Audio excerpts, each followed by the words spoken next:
Welcome back guys again to top gallant academy. आप सभी का एक बार फिर से स्वागत है। टॉप गैलेंट एकेडमी पर एमपीपीएससी सीएससी प्रीलिम्स एग्जाम 2025 यानी कि हम बात कर रहे हैं एमपी की प्रीलिम्स एग्जाम की जो 2025 में होने जा रहा है। उसको ध्यान में रखते हुए विजयपुर सीरीज चलाई जा रही है। अगेन मैं आपको दोहरा दूं, और इसी विजयपुर सीरीज के अंतर्गत हम पीवाईक्यूज यहाँ पे ला रहे हैं। Already lecture 1 and lecture 2 complete हो चुका है, जाके आप देख सकते हैं उसको। लिंक आपको डिस्क्रिप्शन में मिल जाएगी। बहुत अच्छे तरीके से मैंने डिटेल में एनालिसिस किया है, और जो पोटेंशियल एरियाज हैं जहां से क्वेश्चंस बन सकते हैं उसको भी मैंने डील किया है इन सब लेक्चर्स में। लिंक डिस्क्रिप्शन में जरूर से देखें, ठीक है। तो विजयपथ सीरीज के ही कड़ी में ये पीवाईक्यूज हम यहाँ पे करने जा रहे हैं, जो है लेक्चर नंबर 3। लेक्चर नंबर 3 हम यहाँ पे करेंगे। और आपको बता दें कि इन सब की जो पीडीएफ है, जैसे ही ये खत्म होता है लेक्चर, उसके कुछ समय के बाद हमारे टेलीग्राम चैनल पर अपलोड कर दी जाती है, जिसकी लिंक डिस्क्रिप्शन में है। आप टेलीग्राम चैनल से जरूर जुड़ें, जहां पे आपको इमीडिएट आपको प्रोवाइड कराई जाती है पीडीएफ। सारे जितने भी यहाँ पे लेक्चर आ रहे हैं उन सब की पीडीएफ आपको मिलेगी, उन सब की पीडीएफ आपको उस पर मिलेगी। साथ ही साथ क्विज भी आती है। इसके अलावा आपको बता दें कि आप हमारी एप्लीकेशन से जुड़कर free notes and free crash course के जो भी फ्री वीज हैं उन सब का फायदा उठा सकते हैं। वेरियस अदर प्लेटफॉर्म से जुड़कर आप अप टू डेट बने रह सकते हैं। और अगर किसी इंक्वायरी, कोई एग्जाम से रिलेटेड कोई इंक्वायरी है, तो उसको भी आप हमारे इन नंबर्स पे कॉल करके पूछ सकते हैं। आपकी सहायता की जाएगी अगर एग्जाम से रिलेटेड कोई आपकी क्वेरी है तो। बढ़ते हैं आगे। तो आज का पहला प्रश्न है, पूछ रहा है कि द सेंट्रल पार्ट, ये क्वेश्चन नंबर 41 है। जी हाँ, हम 40 तक डिटेल में एनालिसिस कर चुके हैं। 40 क्वेश्चंस का आयोग ने जो पूछा था, 2024 का पेपर हम यहाँ पे कर रहे हैं, और ये 41st क्वेश्चन है। इनकी 41वें क्वेश्चन से हम आज शुरुआत करेंगे। The central part of the Unix operating system पूछ रहा है भैया कि यूनिक्स जो ऑपरेटिंग सिस्टम है उसका केंद्रीय भाग कौन सा है, ठीक है। तो जो यूनिक्स है, यूनिक्स ये एक प्रकार का ऑपरेटिंग सिस्टम है, लिखा भी है यहाँ पे, ऑपरेटिंग सिस्टम है एक प्रकार का, ठीक है। बड़ा ही पावरफुल ऑपरेटिंग सिस्टम है, पावरफुल ऑपरेटिंग सिस्टम है, यानी कि मल्टी यूजर है, एक साथ कई यूजर यूज कर सकते हैं, ठीक। मल्टीटास्किंग भी है, एक साथ कई टास्क हो सकते हैं। तो ये जो कमांड सेल है, कर्नल है, और ये फाइल्स जो हैं, ये सब इसके पार्ट है। लेकिन वो पूछ रहा है कि भैया जो उसका केंद्रीय भाग बताओ, केंद्रीय भाग। तो ये जो कर्नल है, kernel, this is the central part of Unix operating system, है ना। तो इसी के अंतर्गत आपका कोर आ जाता है। यूनिक्स का क्या आता है? कोर है, यानी कि सेंट्रल पार्ट है उसका, जो मैनेज करता है, पूरे सिस्टम को मैनेज करता है ये कर्नल यूनिक्स ऑपरेटिंग सिस्टम के, ठीक है। हार्डवेयर को मैनेज करता है, हार्डवेयर को मैनेज करता है, पूरा रिसोर्सेस, मेमोरी। इनका कुल मिला के क्या कहना चाह रहा हूं, यही कि कर्नल जो है इसका मेन पार्ट है। बाकी ये भी इसके कुछ पार्ट हैं, लेकिन मेन पार्ट उसका कर्नल है। और यूनिक्स एक प्रकार का ऑपरेटिंग सिस्टम है। अगर फिर से पूछ ले तो याद रखिएगा। अगला कंप्यूटर से यहाँ पे कुछ जनरल से क्वेश्चन आए हैं जिनको हम देखेंगे, है ना। 8-10 करीब कंप्यूटर से क्वेश्चन है। अगेन इंपॉर्टेंट है एमपीपीएससी प्रीलिम्स में, इसलिए ध्यान से इस लेक्चर को सुनिएगा। क्वेश्चन कह रहा है कि इनमें से कौन सा जो है वो हमला भ्रामक ईमेल या टेक्स्ट संदेशों के रूप में आता है, जो आपसे सॉफ्टवेयर इंस्टॉल करने या व्यक्तिगत जानकारी प्रकट करने के लिए कह सकता है, पूछ रहा है। इंग्लिश में पढ़ लेते हैं कि व्हाट इनमें से attack comes in the form of a deceptive email or text messages. They may ask you to install software or divulge personal information, है ना। तो the right answer of this question according to MPPSC is option number B and option number C, right। पता नहीं B क्यों दिया था, but fishing इसका सही एप्ट आंसर है, एकदम एप्ट। इसका जो सही आंसर है, एप्ट आंसर, वो है फिशिंग। हम दे सकते हैं फिशिंग। अगर कोई एक चुनना हो, है ना, मतलब अगर कोई एक चुनना हो तो वो फिशिंग होगा। लेकिन ये भी रखा है उसने वायरस साइनिंग। अभी देखते हैं 1 बाय 1 हम सब कुछ देखते हैं। तो फिशिंग क्या होता है? फिशिंग यही होता है जो लिखा हुआ है। फिशिंग में फेक मैसेजेस आते हैं, ईमेल्स आते हैं, राइट। फेक मैसेजेस आएंगे, ईमेल्स आएंगे, फेक ईमेल्स आएंगे, ठीक है, आपको ट्रिक करने के लिए कि भैया आप अपनी कोई पर्सनल इंफॉर्मेशन शेयर ना कर दो, है ना। इसीलिए आते हैं कि आप अपनी पर्सनल इंफॉर्मेशन शेयर करो, ठीक है। पासवर्ड शेयर कर दो, किसी का पासवर्ड शेयर कर दो, या क्रेडिट कार्ड की जो इंफॉर्मेशन है वो शेयर कर दो, तो ये फेक मैसेज है, भ्रामक ईमेल, ये देखिए ना, भ्रामक ईमेल, तो ये तो फिशिंग हो गया, जो ऑलरेडी क्वेश्चन में लिखा हुआ है दैट इज फिशिंग। कोई सॉफ्टवेयर इंस्टॉल कर लो, ये कर दो।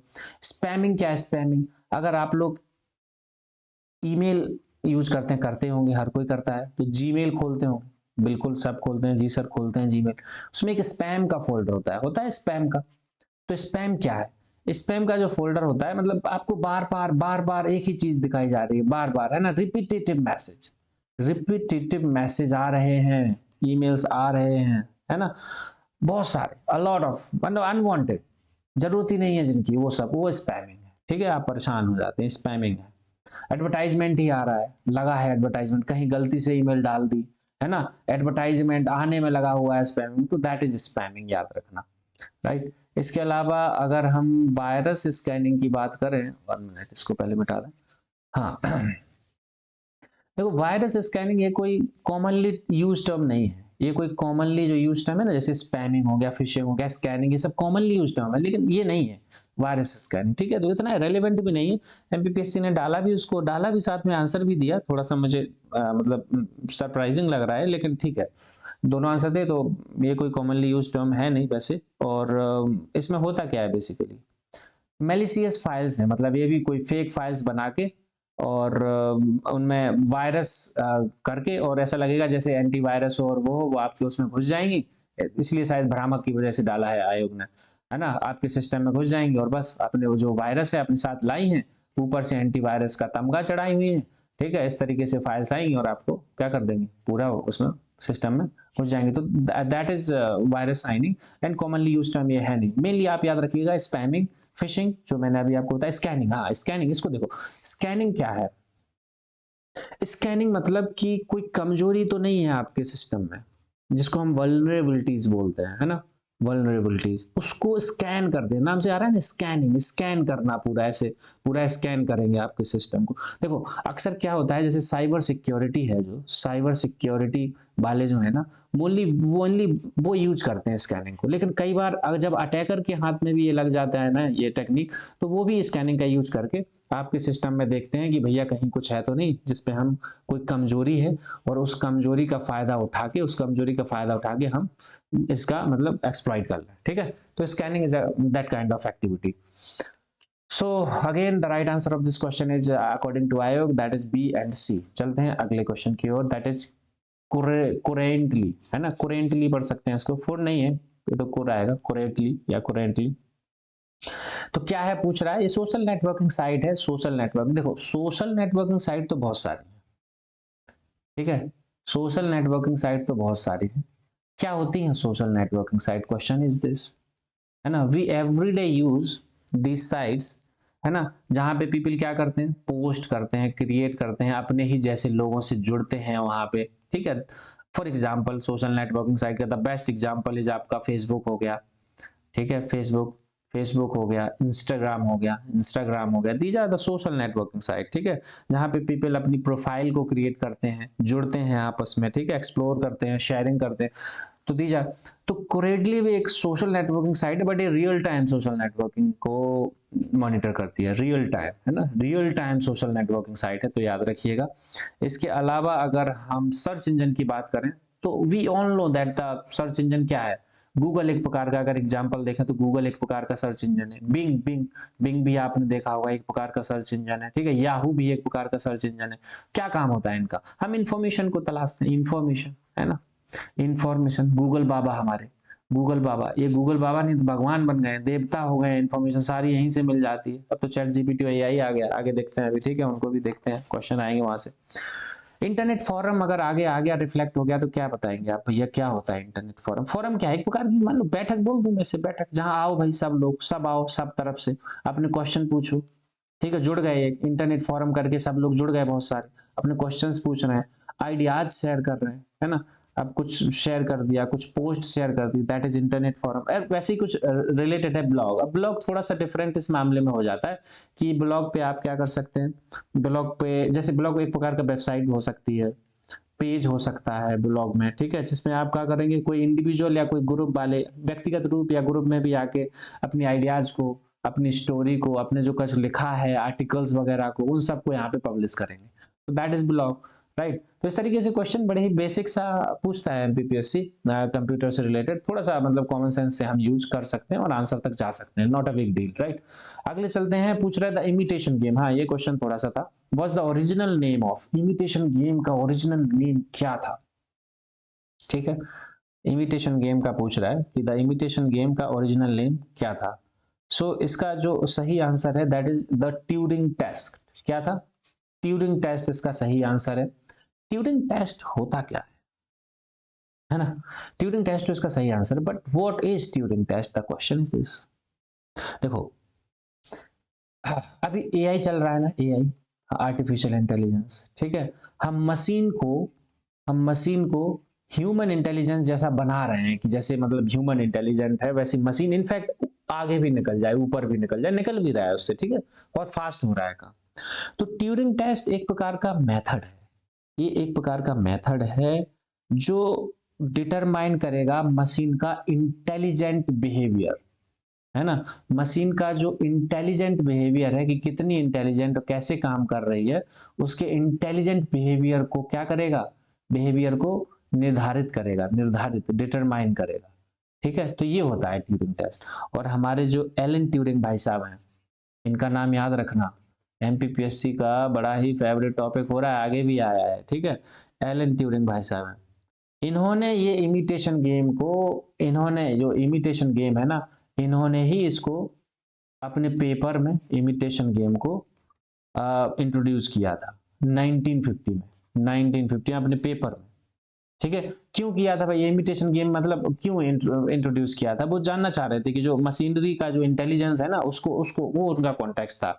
ये हम बात कर रहे हैं ना इंटेलिजेंट बिहेवियर मशीन की, यही कॉन्टेक्स्ट था इस इमिटेशन गेम का। एलन ट्यूरिंग भाई साहब 1950, ठीक।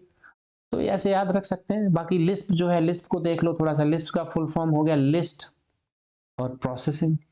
अगर आ जाए भैया तो याद रखना, लिस्ट प्रोसेसिंग है इसका, ठीक है। क्या है लिस्प? लिस्प है क्या? ये बहुत पुरानी जो है ना प्रोग्रामिंग लैंग्वेज है, बहुत पुरानी प्रोग्रामिंग लैंग्वेज है, उसी समय की है, 50-60s की, एग्जैक्ट याद नहीं है बट हाँ काफी ओल्ड ये प्रोग्रामिंग लैंग्वेज है। आप याद रख सकते हैं लिस्प का अगर आता है, फुल फॉर्म है लिस्ट प्रोसेसिंग, राइट। और ये हॉल्टिंग प्रॉब्लम क्या है भाई? हॉल्टिंग प्रॉब्लम ये कंप्यूटर साइंस का एक कॉन्सेप्ट है, नहीं जाना है हमें उसमें, सीएस नहीं पूछ रहा है एमपीपीएससी, वो सिंपल सा पूछ रहा है, ठीक है। ट्यूरिंग टेस्ट आपके लिए रेलेवेंट है, मैं इसको स्टार मार्क करूंगा। अगर आप मुझसे पूछें तो मैं बोलूंगा इसको स्टार मार्क कर लो, स्टार मार्क करो, डबल ट्रिपल स्टार लगा लो ट्यूरिंग टेस्ट पे कि ट्यूरिंग टेस्ट क्या है, ठीक है। और एलन ट्यूरिंग भाई साहब, तो इस तरीके से हम देखते हैं इस क्वेश्चन का सही आंसर जो है बी। बढ़ते हैं नेक्स्ट क्वेश्चन की तरफ, क्वेश्चन नंबर 45। हाँ भाई ट्विटर की बात हो रही है, ट्विटर से यहाँ दो क्वेश्चन आए थे, अभी एक आगे है, ठीक। बोला फाउंडर बता दो, क्योंकि एक्स अब बन गया है ट्विटर, एक्स बन गया, बहुत सुर्खियों में था, है ना। जिस समय पेपर हो रहा था एमपीपीएससी प्रीलिम्स का, उसके 2-4-5 महीने पहले काफी सुर्खियों में था। क्यों? एलॉन मस्क भाई साहब, है ना, एलॉन मस्क भाई साहब इसके अब मालिक हैं, एलॉन मस्क इसके मालिक हैं। उस समय कह रहे थे हम नहीं करेंगे ओन ट्विटर को, फिर कह रहे थे हम करेंगे, फिर कोर्ट के पास पहुंचा, फिर हम नहीं करेंगे, कोर्ट ने कहा करना पड़। तो इस तरीके से काफी सुर्खियों में था, इसलिए पूछ लिया। तो उस समय तक कौन थे? जैक डॉर्सी, ट्विटर के संस्थापक हैं ये। अभी संस्थापक पूछा है, फाउंडर पूछा है, तो दैट इज जैक डॉर्सी। मैं अभी की करंट की बात बता रहा हूँ, 2023 एलॉन मस्क, ठीक है। इसके सुर्खियों में था इसलिए पूछ लिया उन्होंने कि भैया फाउंडर क्या है। तो फाउंडर है आपके जैक, बैंक नहीं है यहाँ पे, ये जैक है, Jack Dorsey is the founder. इसी तरीके से मार्क जुकरबर्ग जो है, मार्क जुकरबर्ग आपके फेसबुक के हैं, एफबी के हैं, ठीक है। इनका भी आप नाम याद रख सकते हैं। इंपॉर्टेंट है अगेन, यहाँ से जॉन मैकार्थी इंपॉर्टेंट हो जाते हैं। क्यों? क्योंकि जो एआई का आप जमाना चल रहा है ना, यानी आर्टिफिशियल इंटेलिजेंस का जो जमाना चल रहा है, आर्टिफिशियल इंटेलिजेंस का, उसमें एआई जो टर्म दिया है, जो ये शब्द दिया है, एआई शब्द, ये किसने दिया है? ये जॉन मैकार्थी भाई साहब ने दिया है। तो that is why John McCarthy is relevant for MPPSC prelims. पूछ रहा है एमपीपीएससी, ऐसे सवाल पूछ रहा है, इसलिए याद रखना, ठीक है, जरूर से याद रखना इसको। बढ़ते हैं आगे, देखते हैं next question. What are the 4 pillars of e governance? E governance के 4 पिलर पूछ रहा है। The right answer is people, process, technology and resources. लोग, प्रक्रिया, प्रौद्योगिकी और संसाधन इसके 4 पिलर है, इसमें कुछ ज्यादा है नहीं समझने को। बढ़ते हैं आगे नेक्स्ट क्वेश्चन की तरफ।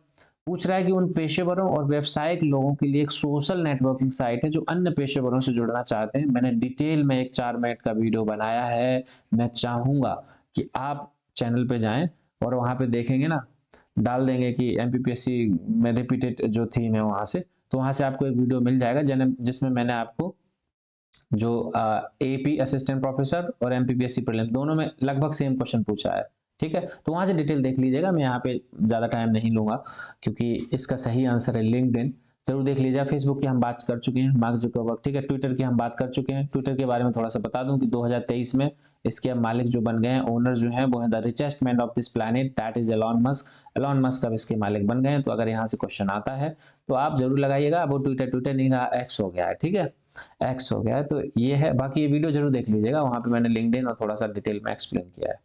राइट, आगे बढ़ते हैं। The branch of artificial intelligence की ब्रांच कौन सी है? Machine learning. आर्टिफिशियल इंटेलिजेंस की ब्रांच कौन सी है? Machine learning. जैसे कि अगर हम बात करें तो अगर इसको हम बांटें, जैसे कि अगर हम पहले बोलें कि डीप लर्निंग, ठीक है, ये सबसे डीप है, सबसे डीप है डीप लर्निंग। और इसके बाद आता है आपका मशीन लर्निंग। ठीक है, किसी दिन साइंस एंड टेक्नोलॉजी की क्लास में अगर रेलेवेंट रहा आगे एमपीपीएससी प्रीलिम्स के लिए तो जरूर से बताऊंगा इसको और डिटेल में। अभी इतना समझ लीजिए, फिर आ गया आपका एआई। ठीक है, एआई। तो एआई के बाद अंदर जाएंगे तो मशीन लर्निंग, फिर डीप लर्निंग, इस तरीके से। तो आर्टिफिशियल इंटेलिजेंस की ब्रांच क्या हो गई आपकी? ये मशीन लर्निंग कहाँ आ गई? यहाँ पे। तो इसी की है ये ब्रांच। ठीक है, याद रख सकते हैं, मशीन लर्निंग। राइट, आगे बढ़े। ठीक है, MPEG stand for, full form पूछ रहा है एमपीईजी का। ठीक, moving picture export group, that is the full form of MPEG. Please remember this, and a question can be repeat again, so please remember this MPEG, moving picture export group, इसका जो है वो full form है। आगे बढ़ते हैं। आगे पूछ रहा है in the field of internet W3C stand for, internet के क्षेत्र में W3C का क्या अर्थ है? फिर से उसने पूछ लिया है। So the right answer is world wide web consortium. ठीक है, प्लीज रिमेंबर दिस आल्सो, क्योंकि ये जो पीवाईक्यू है और इसके सारे फुल फॉर्म रेलेवेंट है। कई बार क्या है कि जब नेक्स्ट पेपर होता है तो उसमें हो सकता है सीधा ना पूछे, लेकिन घुमा के पूछेगा तो एलिमिनेट तो कर ही पाएंगे हम ऑप्शन से। So please do remember this all. Right, the one is MPEG, और वो मैंने लिस्प बताया था। लिस्प याद रखना, लिस्प। लिस्प बताओ क्या था? लिस्प भूल गए होगे अभी जो यहाँ तक देख रहे हैं। लिस्प क्या था? ठीक है, छापो कमेंट में। ये हो गया W3C, world wide web consortium. Right, और एक लिस्प हो गया और एक कौन सा था? एमपीईजी। ये 3 फुल फॉर्म आ गए हैं भैया, याद रखना। ठीक है, 2021-22 के अनुसार मध्य प्रदेश में क्षेत्रफल और उत्पादन की दृष्टि से अनाजों में गेहूं का कौन सा स्थान का? वीट का पूछ रहा है, production wise, area and production wise wheat occupies, है ना, सारे सीरियल्स जितने भी अनाज हैं उनमें वीट। अकॉर्डिंग टू आयोग फर्स्ट था इसका आंसर, प्रथम था, ऊपर नीचे होता रहता है। ठीक, इसका देख लेना डेटा वगैरह थोड़ा जो भी है। तो इसका आंसर था डी। मध्य प्रदेश के किस जिले में सोयाबीन का उत्पादन प्रारंभ हुआ था? पूछ रहा है कि मध्य प्रदेश में किस जिले में हुआ था? इंदौर, उज्जैन, विदिशा या देवास? सही आंसर है देवास। देवास से शुरुआत हुई थी इसकी। ठीक है, सोयाबीन की उत्पादन सर्वप्रथम। और यही जो है एमपी की राजकीय फसल भी है। एमपी की ये राजकीय फसल है। क्या है? राजकीय फसल है एमपी की। राइट, और इसकी अगर हम वैरायटीज की बात करें, किस्मों की बात करें, वैरायटीज की बात करें, है ना, किस्म कौन कौन सी किस्में हैं इसकी, तो आप अगर आता है तो आप लगा सकते हैं। अहिल्या हो गया, है ना, अंकुर हो गया, जवाहर हो गया। ठीक, ये इसकी किस्म है, याद रख सकते हैं। ठीक, तो ये था। आगे बढ़ते हैं। In which of the following industry rock phosphate use, rock phosphate किस में यूज होता है? सीधी सी बात पूछ रहा है। फर्टिलाइजर बनता है भैया इससे, फर्टिलाइजर में यूज होता है रॉक फॉस्फेट। ठीक है, तो आपने सुना होगा कि जो फॉस्फेरिक फर्टिलाइजर होता है, फॉस्फेरिक फर्टिलाइजर, उसमें यूज किया जाता है रॉक फॉस्फेट का। डीएपी का नाम तो सुना ही होगा आप, डीएपी, डाई अमोनियम फॉस्फेट, सुना है ना? देखो आगे, डाई अमोनियम फॉस्फेट।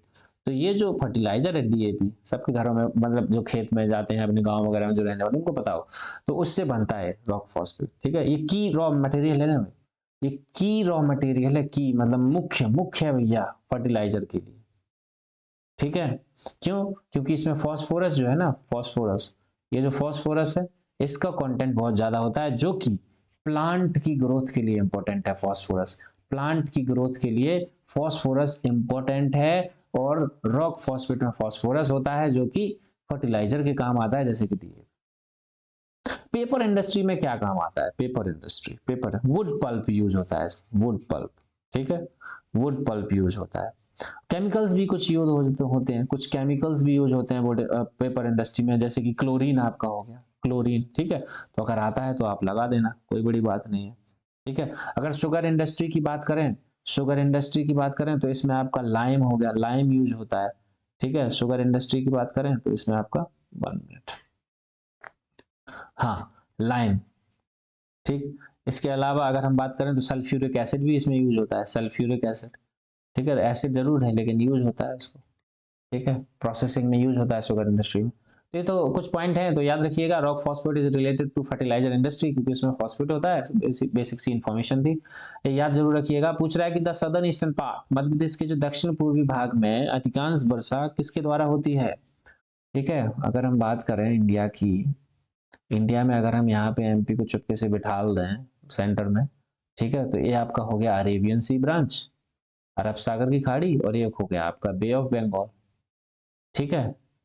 तो यहाँ तो वेस्टर्न घाट फैले हुए हैं, ठीक ठाक, ठीक ठाक फैले हुए, मतलब हाँ ठीक ठाक ही फैले हुए हैं, निकलने नहीं देते, थोड़े बहुत गैप है, वहीं से जाती है मानसूनी हवाएं, ठीक है। यहाँ पे थोड़ा गैप ज्यादा है, ईस्टर्न घाट ज्यादा मतलब गैप वाला है। तो बे ऑफ बंगाल से जो है ना, दक्षिण पश्चिम मानसून जो आता है ना, बे ऑफ बंगाल से यहाँ से ज्यादा वर्षा होती है। तो the right answer is bay of Bengal, क्योंकि यहाँ पे जो वेस्टर्न घाट है वो ज्यादा पैरेलल चलती है हवा, यहाँ इस साइड बहुत वर्षा होती है, ठीक है। पैरेलल जाके यहाँ से थोड़ा बहुत निकल पाती हैं, एक दो यहाँ पे दर्रे हैं वहां से निकल जाते हैं, लेकिन यहाँ पे काफी गैप है ईस्टर्न घाट में, इसलिए जो मेन जो बारिश होती है वो बे ऑफ बंगाल से होती है। तो the right answer of this question is bay of Bengal. आगे बढ़ते हैं। Black soil Madhya Pradesh is formed by which rock, सरल सा प्रश्न पूछ लिया था एकदम, बेसाल्ट से बनती है ना, बेसाल्ट है। तो बेसाल्ट के बारे में और क्या जान सकते हैं हम कि बेसाल्ट क्या है? ब्लैक सॉइल, काली काली मिट्टी की बात हो रही है ना। तो इसको रेगुर सॉइल भी कहते हैं, वी ऑल नो दैट कि रेगुर सॉइल कहते हैं, रेगुर, है ना, रेगुर सॉइल कहते हैं। कॉटन सॉइल भी कहते हैं, कॉटन बहुत अच्छा उगता है इसमें, इसलिए इसे कॉटन सॉइल भी कहते हैं। बहुत सारे मिनरल्स इसमें पाए जाते हैं, अगर पूछ ले कौन कौन से मिनरल्स हो सकते हैं, कैल्शियम आपका है इसमें, कैल्शियम है, ठीक है। जितने भी लोग देख रहे हैं स्पीड में इसको सुन लें, अगर सुन भी लेंगे ना तो वहां पे दिमाग काम कर जाएगा। आयरन है, आयरन है, मैग्नीशियम है, ठीक है, मैग्नीशियम है, ये सब इसमें पाए जाते हैं, ठीक। तो ये सब जो मिनरल्स हैं ये बहुत आइडियल है, बहुत ज्यादा इंपॉर्टेंट है ऐसी क्रॉप के लिए, जैसे आपकी कॉटन हो गई, कॉटन के लिए, व्हीट हो गई, व्हीट के लिए, सोयाबीन हो गई, ठीक है। तो इन सब के लिए बहुत ही अच्छी सॉइल मानी जाती है, तो याद रख सकते हैं आप इसको भी, राइट। आगे बढ़े। आगे पूछ रहा है कि मध्य प्रदेश में जो बांस का राष्ट्रीयकरण कब हुआ, when was bamboo nationalise in Madhya Pradesh. So the right answer of this question is 1973। याद कर लो, रट लो, कुछ नहीं करना है उसमें, ठीक है। The southern part of the Vindhyan scarpland, हाँ ये इंपॉर्टेंट है, थोड़ा सा समझते हैं इसको। विंध्यन स्कार्पलैंड का सदर्न पार्ट कौन सा है? मैंने इसमें एक मैप भी डाला हुआ है, जैसे एमपी का मैप है, ठीक है। ये आपका विंध्यन पूरा फैला हुआ है, ये आपका सतपुड़ा है, ठीक है। तो इसके सदर्न पार्ट में यहाँ पे भांडेर प्लेट्यू है, ये पूछ रहा है ना, देखो इसमें आंसर ऑप्शन भी दिया गया है, भांडेर पठार, 1 मिनट, हाँ भांडेर प्लेट्यू, ठीक है। तो ये जो आपका विंध्यन स्कार्पलैंड है ना, विंध्यन विंध्यन स्कार्पलैंड, इसके सदर्न पार्ट में है वांडेर, ये आपका विंध्यन हो गया, ठीक है। अगर हम यहाँ पे थोड़ा सा लिखने की कोशिश करें, ये आपका सतपुड़ा हो गया, सतपुड़ा हो गया, ठीक है। और अगर हम आगे देखें यहाँ पे, तो दो चीज और हमने डाली हुई है, ये आपकी कैमूर रेंज है, कैमूर है, दिख नहीं रहा होगा, एक मिनट थोड़ा सा कॉन्ट्रास्ट करते हैं, ये कैमूर है, ठीक है, कैमूर रेंज है, 1 मिनट,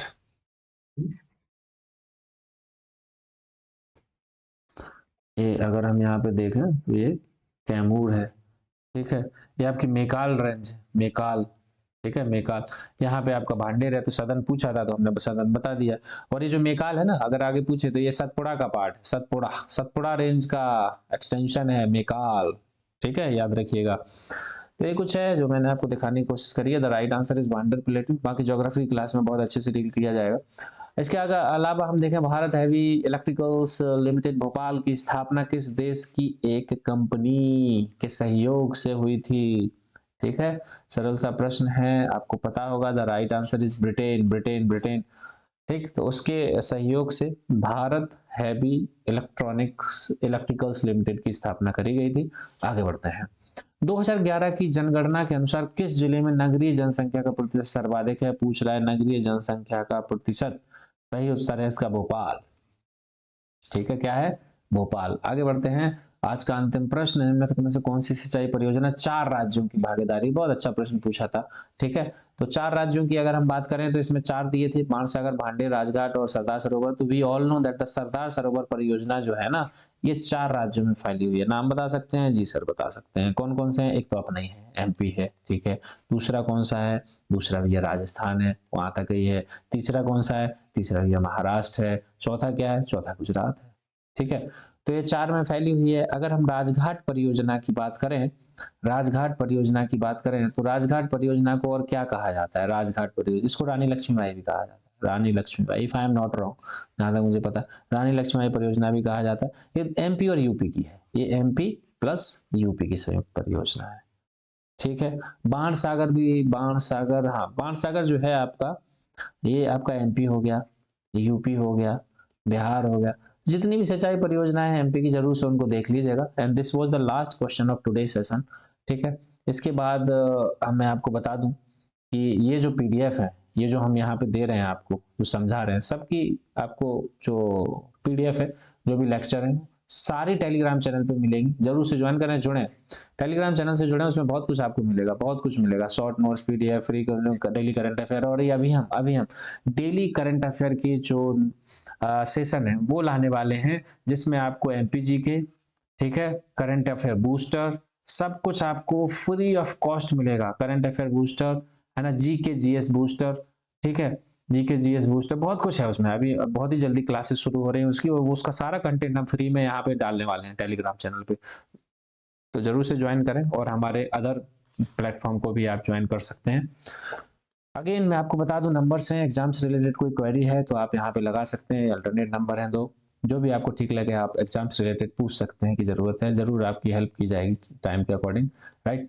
तो ये था आज का वीडियो, जिसमें हमने लेक्चर 3 खत्म किया, ठीक, और पीवाईक्यू को डिस्कस करने की पूरी कोशिश करी। मिलते हैं अगले वीडियो में एक नए टॉपिक के साथ, तब तक के लिए जय हिंद और धन्यवाद।